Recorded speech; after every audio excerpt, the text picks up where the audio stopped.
Le programme Émergence de renforcement des capacités des agents publics a livré sa première cuvée formée par HEC Paris à la cérémonie de remise des certificats. Le Premier ministre, chef du gouvernement Raymond Ndongsima, a magnifié l'initiative du chef de l'État, son Excellence Ali Bongo Ondimba. Fin de l'atelier des directeurs généraux des douanes sur une note d'optimisme partagée. Les experts des pays membres d'Afrique Centre ont partagé leurs expériences sur la gestion des risques dans les contrôles douaniers. Quelques résolutions des travaux dans cette édition d'information. Enfin, la société gabonaise face à une crise morale caractérisée par des déviances et des transgressions du sacré. Il ne se passe pas un jour sans que l'on enregistre un crime par ici, un enlèvement par là. C'est l'analyse dans quelques instants de Zengue Mbadinga Eric de la rédaction de Gabon Télévision. Madame, Monsieur, bonsoir et merci de renouveler votre confiance à notre rédaction. En ouverture de cette session principale d'information qui intervient un peu tard en raison de cette demi-finale épique entre le Burkina Faso et le Ghana. Vous le savez déjà, le Nigeria et le Burkina Faso, finalistes de la Coupe d'Afrique des Nations 2013, Afrique du Sud, au terme d'une demi-finale épique, disais-je tantôt, entre le Ghana. Le 11 du pays des hommes intègres a su tirer son épingle du jeu malgré un arbitrage minable sur lequel nos confrères du service des sports reviendront. Le Nigeria affrontera le Burkina Faso, une finale qui promet dimanche 10 février prochain sur Gabon Télévision. Auparavant, vous le savez, le Mali et le Ghana joueront samedi prochain la 3e place. Je vous l'ai dit, lancé sur instruction du chef de l'État, Ali Bongo Ondimba, en juin 2011, le programme Émergence de renforcement des capacités des agents publics de l'État a livré ce matin sa première cuvée formée par HEC Paris. À la cérémonie de remise des certificats, le Premier ministre chef du gouvernement, M. Raymond Ndongsima, a salué cette heureuse initiative du président de la République. Victor Mundunga, Edgar Zemudoukaga, pour le point. Ce programme de l'émergence, destiné à doter le Gabon d'une administration performante, porté par le chef de l'État Ali Bongo Ondimba depuis juin 2011, a permis à ces cadres du service public, désormais certifiés HEC Paris, d'étudier la budgétisation par objectif de programme, la stratégie et la détermination des objectifs, les outils de management des ressources humaines, l'administration orientée client, la mobilisation et le management des équipes, ainsi que la communication. Sous forme de séminaires et méga-ateliers, cette formation action qui s'achève a permis.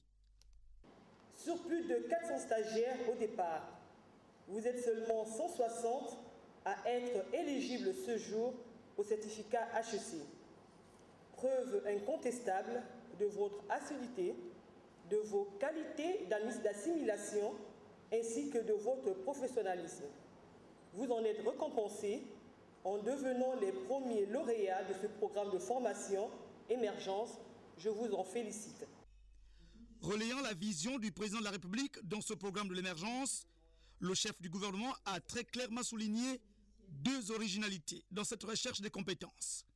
Qu'il s'agisse de mettre en place la nouvelle gouvernance financière de l'État, définie par la LOLF, de transformer l'administration et ses modes de fonctionnement, en créant une administration orientée vers la satisfaction des bénéficiaires, des politiques publiques dont elle a la charge, ou plus largement, de mettre en œuvre le plan stratégique Gabon émergent.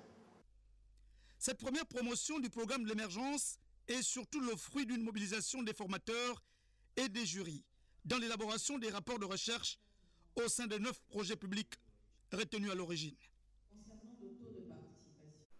Bien sûr, cette première phase réussie du programme Émergence de formation Action aura une incidence positive dans les carrières des lauréats sur des instructions relatives à la prise en compte des conclusions ont été données par le Premier ministre chef du gouvernement aux différents départements ministériels. Edgar Nziembi-Doukaga, Victor Mundunga. Au terme de cette première phase du programme de l'émergence, les lauréats qui voudraient être utilisés à bon escient par l'État qui a investi beaucoup d'argent nourrit un noble vœu. De voir se pérenniser cette formation pour permettre au cadre de l'administration gabonaise de coller aux évolutions managériales du moment et, partant, d'accompagner efficacement le président de la République dans son cheminement vers l'émergence à travers le plan stratégique Gabon émergent. Un vœu qui trouve déjà écho favorable chez HEC Paris, disposé à accompagner le chef de l'État dans son ambition. À l'heure de la mondialisation, l'enjeu de la gestion des agents de la fonction publique constitue aujourd'hui l'un des principaux défis pour garantir la performance de l'économie. Nous avons été, après le chef de l'État, parmi les premiers, avec mon collègue Sosé, à lancer cette machine. Nous sommes satisfaits et je crois que maintenant que la chose est lancée, il faudrait que la performance continue et la formation, vous avez vu, la formation puisse se poursuivre au niveau de HEC France pour que nous puissions avoir un véritable bouillon de culture autour des gens bien formés pour que le pays entier soit tiré vers le haut. La gestion des ressources humaines issues de cette formation Action suppose pour le patron de l'administration publique gabonaise une prise en compte des conclusions au sein des différents départements ministériels. Ces cadres ne doivent plus se comporter en chef, parfois grand, parfois petit, mais en manager.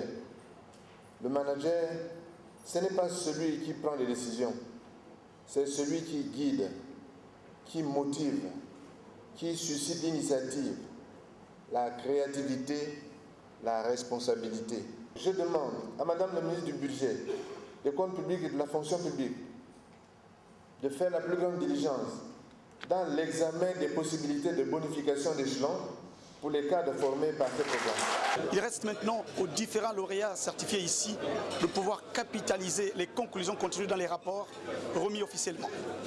Ici Edgar Nziembi-Doukaga et Victor Mundunga.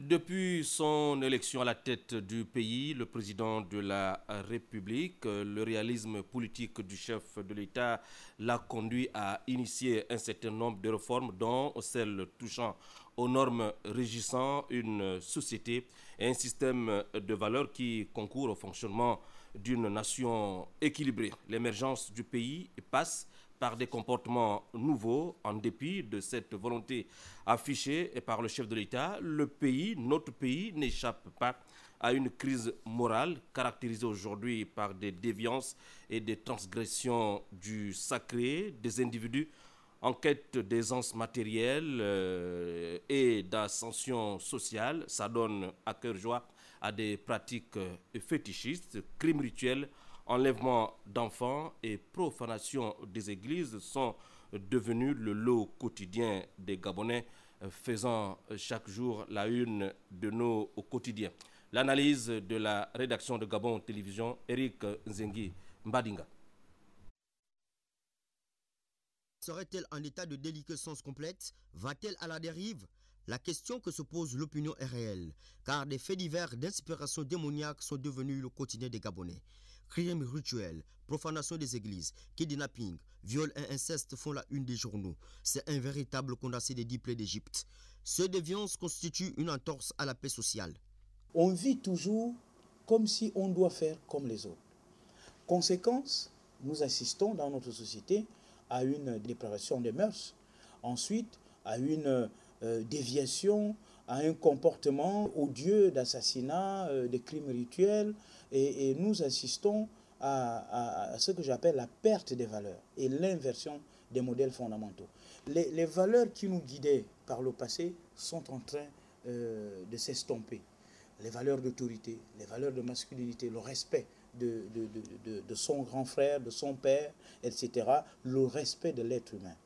Et ce qui fait que, en général, la société post-moderne nous offre aujourd'hui une véritable tension de l'être humain. C'est-à-dire l'être humain vit en tension en permanence. Et vivant en tension en permanence, cette société moderne a poussé l'être humain à être un peu en dehors de l'espèce humaine. Ce que j'appelle très régulièrement l'être humain gabonais est ailleurs. On n'est plus homme en tant qu'homme, on n'est plus femme en tant que femme, on se refuse d'être espèce humaine. C'est ainsi qu'on banalise l'autre. C'est ainsi qu'on ne considère pas que l'autre est aussi une espèce humaine comme nous. La sacro-sainte jeunesse est sacrifiée sur l'autel de la cupidité. Ce sacrilège d'une cruauté diabolique est perpétré par le suppôt de Satan, animé par un obscur destin de se faire une place au soleil. On subjectivise tellement les choses aujourd'hui que rien n'est plus objectif. Dès l'instant que quelqu'un peut venir vous voir chez vous et il vous dit, écoutez, je viens d'acheter une voiture, mais c'est parce que je suis allé tuer. Vous le croyez tout de suite, sans chercher à comprendre. Parce que votre seul arbitre, c'est vous.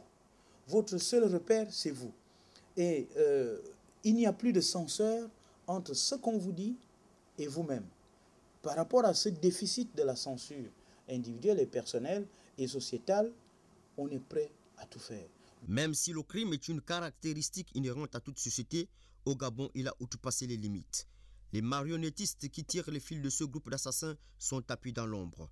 S'ils échappent à la justice humaine, ils n'échapperont pas à celle de Dieu. Leurs âmes noires damnées iront brûler en enfer pour l'éternité. Tout autre chose à présent avec la délégation du groupe parlementaire pour l'amitié avec les pays francophones d'Afrique du Parlement allemand présent à Libreville qui vient de séjourner dans le Moyen-Ogooué à Lambaréné, première escale, l'hôpital Albert Schweitzer. Amédée Mavungu, Henri Nessor, Djavé, presse de l'Assemblée nationale. Aéroport Georges Raviri de Lambaréné, à bord de ce transal de l'armée française, la délégation du groupe parlementaire pour l'amitié avec les pays francophones d'Afrique du Parlement allemand, qu'accompagnait le premier vice-président de l'Assemblée nationale, le professeur Daniel Onaondo et l'honorable Gisèle Akogui.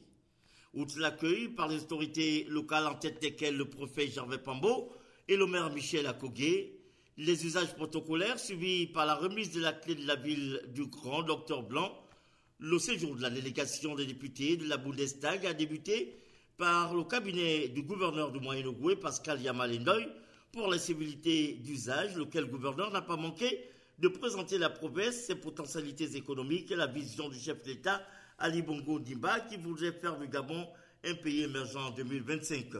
D'où la nécessité de diversifier les partenaires stratégiques dont l'Allemagne au regard des liens historiques entre les deux pays. À l'hôpital Albert Schweitzer, point d'orgue du séjour des députés de la Bundestag, la visite de terrain de ces structures médicales à travers ces différents services a permis à la délégation de s'imprégner dans les moindres détails du fonctionnement de cette unité sanitaire et des problèmes auxquels elle est confrontée, le tout dans le cadre de la coopération internationale germano-gabonaise. Partout où elle est passée, la délégation s'est non seulement rendu compte de la vétusté de certains bâtiments, de la décrépitude de l'outil de travail, mais également des efforts en termes d'investissement consentis par la direction générale. L'hôpital Albert Schweitzer vit essentiellement des dons. Et donc, chaque fois que nous recevons des gens qui viennent nous visiter parce qu'ils accordent une importance au fonctionnement de notre structure, c'est avec des bras grandement ouverts que nous les recevons et nous espérons profiter de cette occasion pour exprimer certains besoins et qui pourront être satisfaits selon la mesure de leurs moyens. Pour nous, c'est une visite particulièrement importante que nous avons rendue aujourd'hui à l'hôpital Albert Schweitzer, puisque pour la délégation allemande, Albert Schweitzer symbolise l'amitié entre l'Allemagne et le Gabon. La visite s'est poursuivie dans l'après-midi par le cimetière de l'hôpital où gît le docteur Albert Chauzer, suivi du site historique de l'hôpital construit le 21 janvier 1927, avant de s'achever par le célèbre musée où était exposée la vie du docteur Albert Chauzer. Il faut dire que cette délégation arrive à Lambaréné au moment où la province s'apprête à célébrer dans quelques mois le centenaire de l'arrivée du docteur Albert Chauzer. Merci. À demain, 20h.